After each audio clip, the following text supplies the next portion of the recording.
The beggar who became a businessman. A chance encounter at the train station. On an ordinary day, in a bustling train station of a major city, a beggar roamed from carriage to carriage, seeking a few spare coins to ease his hunger.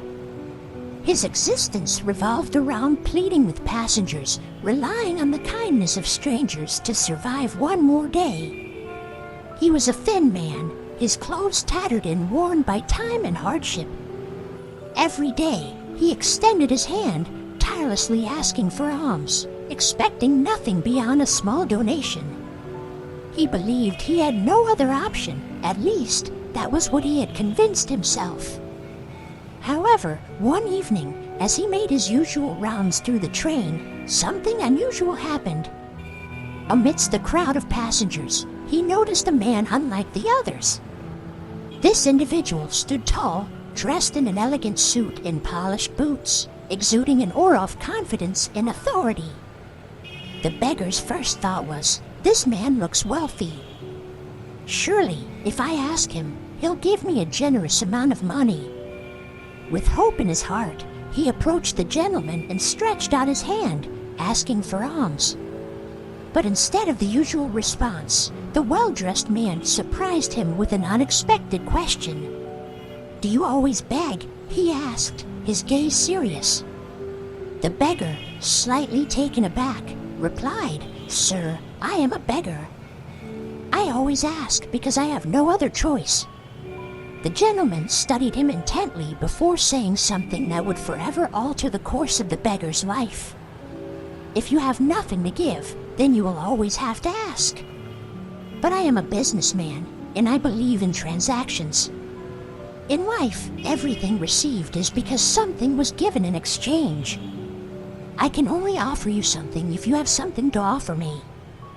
With that, the man calmly took his seat as the train pulled away. A new perspective.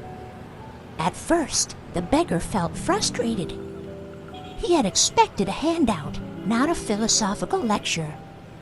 But as the days passed, those words haunted him. How can I receive something without offering anything in return? For the first time, he questioned himself. Is the reason I never receive enough because I have nothing to give? Day after day, he pondered this mystery, searching for an answer but finding none. Until one afternoon, as he rested near the train station, he noticed something he had overlooked for years: beautiful flowers growing around the platforms. That was when an idea took root in his mind.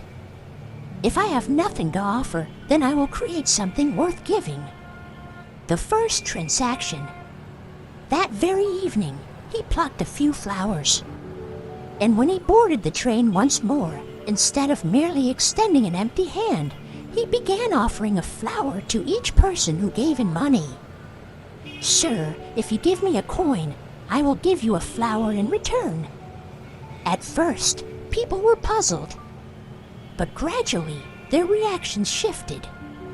They started smiling as they received the flowers, feeling like participants in an exchange rather than simply donors of charity. As days passed, his approach gained popularity. More and more passengers willingly gave him money, appreciating his sincerity in the small token of beauty he provided in return. However, he soon faced a new realization. If he continued relying only on the flowers growing near the station, he would eventually run out. From begging to business. With the money he had collected, he made a decision: he would invest. He used his earnings to buy a small bouquet of flowers from the market. Now, instead of merely picking flowers, he was purchasing them to sustain his trade. Days turned into weeks, and weeks into months. His mindset shifted entirely. He started buying more vibrant, fresher flowers, learning how to preserve them better. He no longer just handed out flowers. He began selling them to passengers who wanted to gift them to their loved ones. His small business flourished. A fateful encounter. One day, while walking through the train with his flowers, he saw the tall, well-dressed man again, seated in one of the carriages. With confidence, he approached him and said, "Sir, today I'm not here to beg. Today, I want to offer you a flower in exchange for your money." The businessman, taken aback, smiled in admiration. He reached into his pocket, pulled out a coin, and handed it to the former beggar, who, with a beaming smile, gave him a beautiful flower in return. "Well," the businessman exclaimed, "today you are not a beggar. Today you are a businessman." Those words resonated deeply within him. At that moment, he realized the most important truth of his life. He had never truly been a beggar.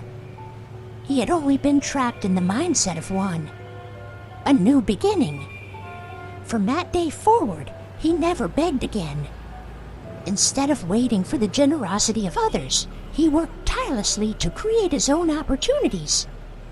He expanded his trade, bought more flowers, and soon he was making enough to rent a small stall near the train station. Within months, he transformed from a mere street vendor into a flower shop owner.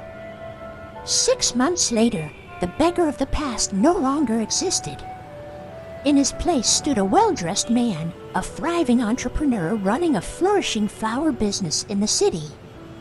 The ultimate transformation. One day, while waiting for a train, he saw the businessman again. With a proud smile, he walked over to him. "Do you recognize me?" he asked. The gentleman looked at him, puzzled. "I'm sorry, I don't believe we've met before." The former beggar chuckled. "Oh, but we have. 3 times.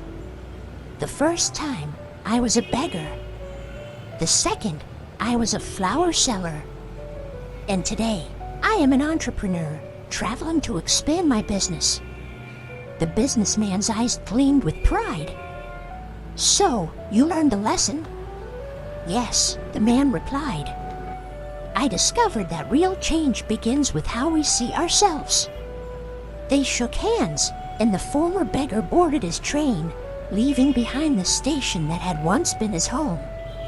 But he carried with him the most valuable lesson of his life. From that day forward, no one ever saw the beggar in the train station again. Because now, he was a businessman, an entrepreneur with multiple flower shops across the city. The final lesson. This story teaches us that poverty is not just a lack of money, it is often a state of mind that keeps us trapped in stagnation.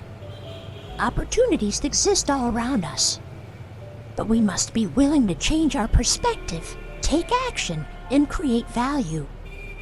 Excuses keep us stuck. Initiative sets us free. So, let go of your limitations and become the entrepreneur of your own destiny, just like the beggar who turned his life around.